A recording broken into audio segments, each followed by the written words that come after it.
check out what I got today. I really like the cover.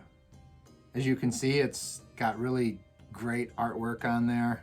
Full color. I also like the digest-sized book. If you do have a travel case, for example, like a large Trapper Keeper or something like that, this will fit easily into there. So there's a small introduction. This is for new players.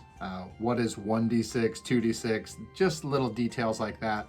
Over here we have the symbols that are on the new character sheet that I talked a little bit about before that I don't care for. I don't want to try to figure out what this stuff is. Generally, it's pretty easy. I mean, the shield's defense, the heart is life. I suppose it's pretty simple, but I just want to see the word.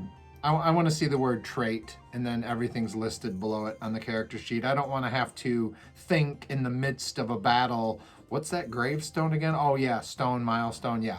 Pretty simple stuff, but I just don't want to deal with that. So again, we have some really good art.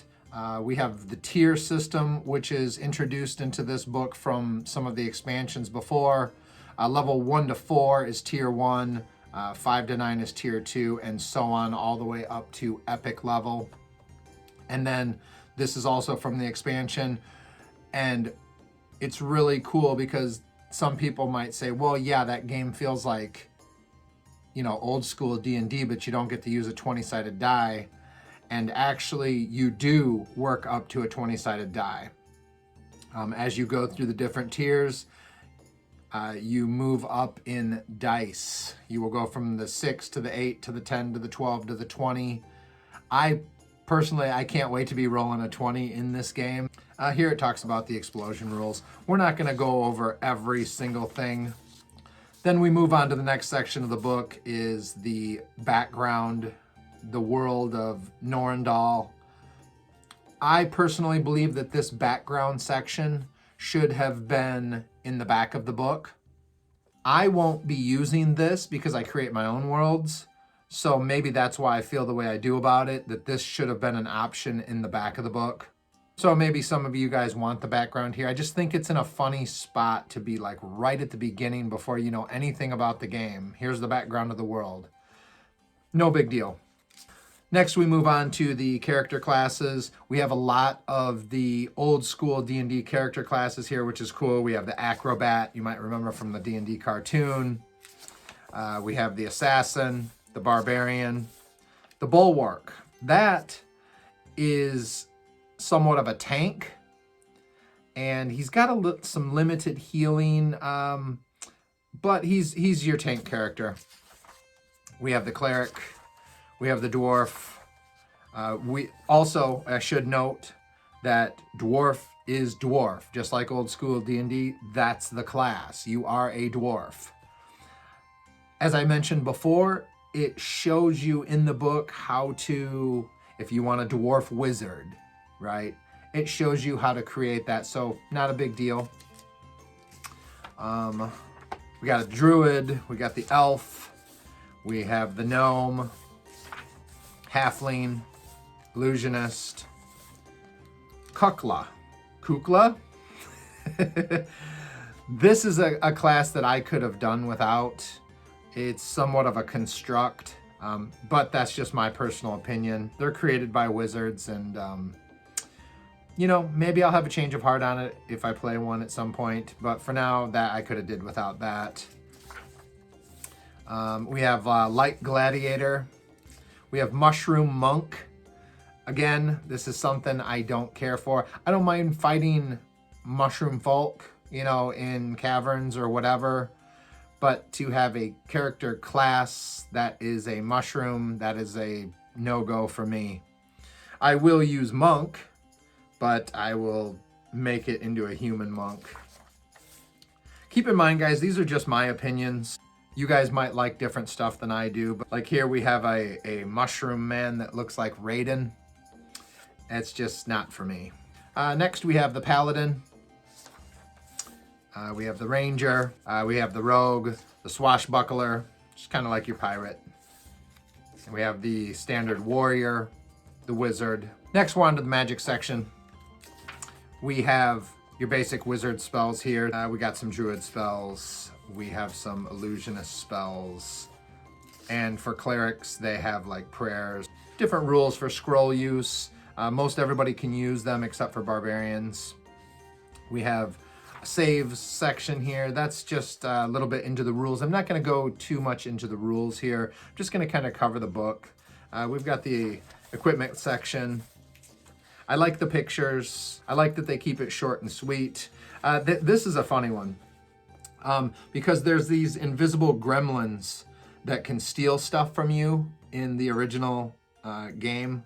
And we have some gremlin repellent, which I really thought that was cool. Now, here's another thing that I don't care for is we have guns. And in Dungeons and Dragons, back in the old days, they had the arquebus.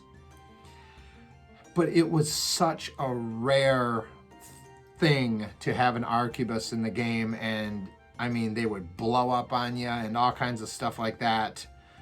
They were kind of like a one-shot deal. Like here, I mean, you still have it. The roll of the one, the firearm explodes.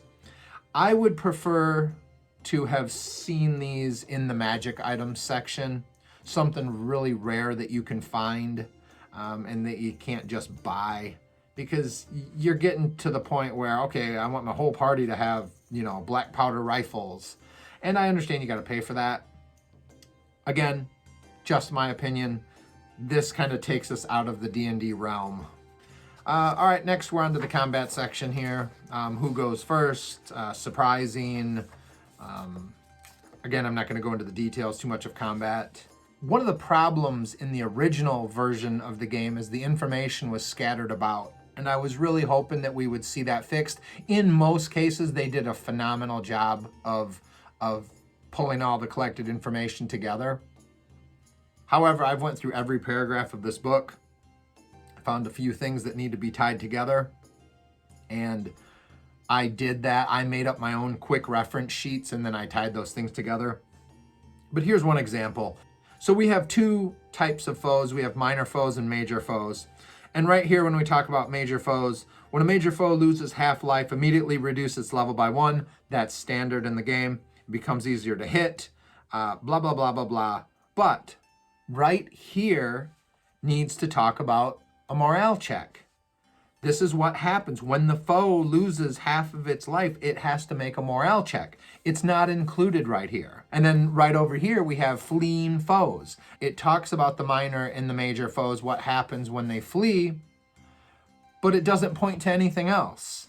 And there's one little spot over here, if we keep going, into the reactions section where it's fight. The foe's attack going first. Foes test morale when reduced to under 50% of their initial number. That's the spot where it is. This information needs to be back over here. So next we move on to exploration. And I really like what they did with the exploration.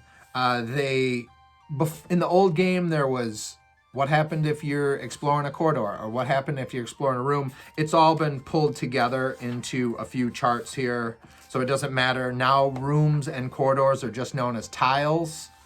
It's a lot more streamlined and a lot better, I think. And this just talks about some of your exploration equipment. We move on to experience. There's different ways of awarding experience. They have the classical system, slow and sure system, the old school system, slower advancement. Next, we move on to milestones. These are basically like achievements. It gives another little layer to the game, which you can track, and that's pretty neat. Next, we're over here to secrets. Then the book includes a couple adventures, which is really cool. And it basically gets you, it's like a starter adventure to get you into the game and get you to learn the game. Finally, we're almost toward the end here. We get to the tables. You know, this is like some quick reference type sheets. We have defense modifiers and all that stuff. Next, we're on to the generation of the dungeons. It's not just dungeons that you're creating. You can find secret passages that lead into fungal grottos, and they have all their own special charts and tables.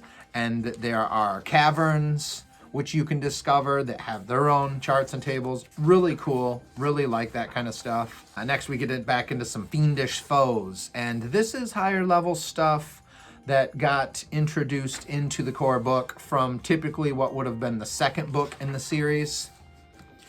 And at the back, this is something I'm going to delve into here at some point. And this is running the game as a role-playing game. I really like that because I love this, and I think I would really enjoy playing it as a role-playing game.